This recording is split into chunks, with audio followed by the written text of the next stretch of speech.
IPhone एक ऐसा brand है जिसको हर कोई चाहता है। आईफोन ने अपने प्रोडक्ट्स आज लग्जरी लाइफ के अंदर शामिल कर दिए हैं। और क्या आपको पता है कि एप्पल के पास कुछ ऐसे एम्प्लॉयज भी हैं जिनको सिर्फ एप्पल और आईफोन्स के प्रोडक्ट्स अपने हाथों में और यूज करके उनके इन डेप्थ फीलिंग देखने के लिए कहा जाता है।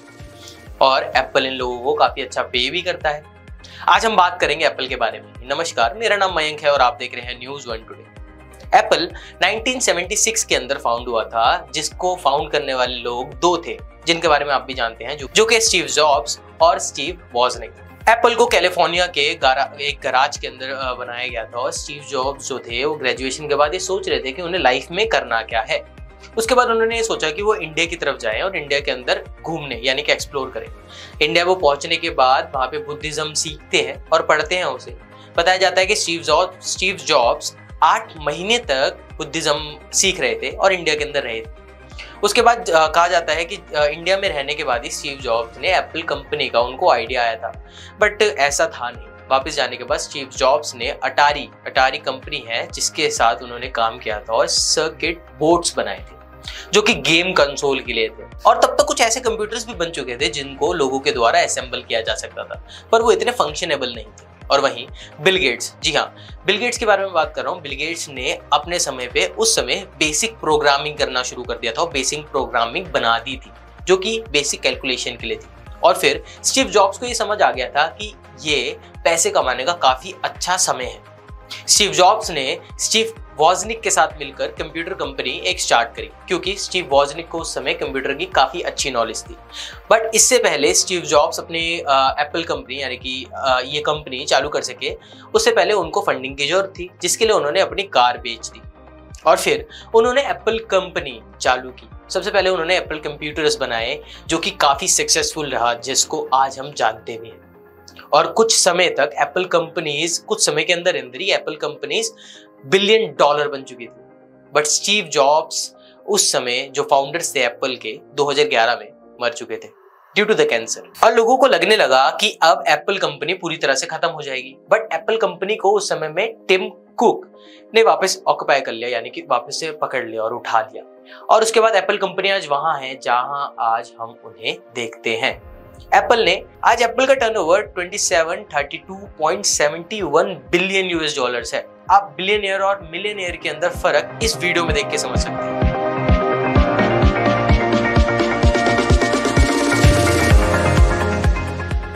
आज एप्पल सक्सेसफुल कंपनी है और प्रोडक्ट्स है जो कि वो बनाती भी हैं। आज एप्पल का मार्केट के अंदर एक सक्सेसफुल प्रोडक्ट है जिसको आईफोन कहा जाता है। आईफोन 29 जून 2007 के अंदर पहली बारी लॉन्च किया गया था स्टीव जॉब्स के द्वारा। क्या आपको पता है कि एप्पल के पास अपने कुछ ऐसे पर्टिकुलर डिपार्टमेंट्स हैं और एम्प्लॉयज हैं जो कि सिर्फ एप्पल को अपने हाथ में लेके उसकी इन डेप्थ फील देखते हैं और कस्टमर्स का एक्सपीरियंस बढ़ाने के लिए काम करते हैं। और आज एप्पल 15 सीरीज लॉन्च हो चुकी है, जहां पर प्रो मॉडल्स के अंदर आपको टाइटेनियम बॉडी देखने को मिलेगी और उसके साथ साथ प्रो से कम मॉडल्स यानी कि नॉन प्रो मॉडल्स के अंदर आपको एल्यूमिनियम बॉडी देखने को मिलेगी। 15 यानी कि आईफोन 15 सभी मॉडल्स के अंदर अब डायनेमिक आइलैंड फिक्स कर दिया गया, यानी कि आप डायनेमिक आइलैंड देख सकेंगे। सीजैक चार्जिंग उसके अंदर फिक्स कर दी गई है, जो कि अब जाके इतना बड़ा मूव है एप्पल की तरफ से। आज आईफोन 15 का कैमरा 48 मेगापिक्सल से स्टार्ट होता है, यानी कि पहला बेस मॉडल के अंदर ही आपको 48 मेगापिक्सल्स देखने को मिलेंगे। पर आपको भी लगता होगा कि एप्पल ज्यादा समय से बिल्कुल सेम है, यानी कि एक जैसा ही लगता है। बट आपको बता दूं, इस बार एप्पल की तरफ से कुछ बड़े चेंजेस किए गए हैं जो कि काफी समय के बाद किए गए हैं। जैसे कि मैंने आपको बताया कि सीजैक चार्जिंग एप्पल के अंदर कंपलसरी कर दी गई है और अब सीजैक चार्जर के थ्रू आप किसी भी चार्जर से अपने फोन को चार्ज कर सकते हैं, वेदर इट इज एंड्रॉइड या फिर iOS। डायनेमिक आइलैंड, मैंने जैसे कि आपको बताया, डायनेमिक आइलैंड फंक्शनेबल कर दिया गया है हर डिवाइसेस के अंदर जो भी 15 की सीरीज में है। और पिछले आईफोन के कंपैरिजन के अंदर अब जो आईफोन की सीरीज आई है वो काफी लाइटर वेट भी है। इंडिया 5th लार्जेस्ट कंज्यूमर है आईफोन का और एप्पल इस साल अभी तक $9 मिलियन US छाप चुका है, यानी कि कमा चुका है इंडिया के थ्रू। अगर हम शुरुआत के रिपोर्ट्स के बारे में बात करें तो 2023 के अंदर शुरुआत में ही 6.5 मिलियन कमा चुका था एप्पल और 2021 के अंदर $4.5 मिलियन कमा चुका था।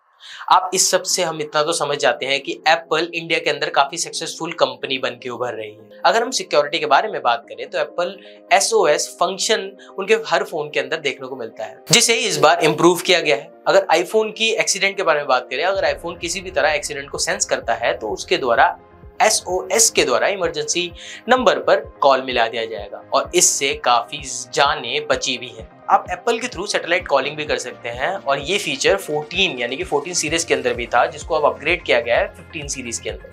अगर आपके फोन के अंदर सिग्नल्स नहीं आ रहे हैं तो आप इमरजेंसी कॉल और इमरजेंसी मैसेज कर सकते हैं सैटेलाइट के थ्रू अपने फोन में। बट ये इंडिया के अंदर अभी सैटेलाइट सिस्टम और सैटेलाइट कॉलिंग अलाउ नहीं की गई है इंडियन गवर्नमेंट के थ्रू। बताया जाता है कुछ सिक्योरिटी पर्पस है जिसकी वजह से ये अलाउज नहीं दिए गए हैं।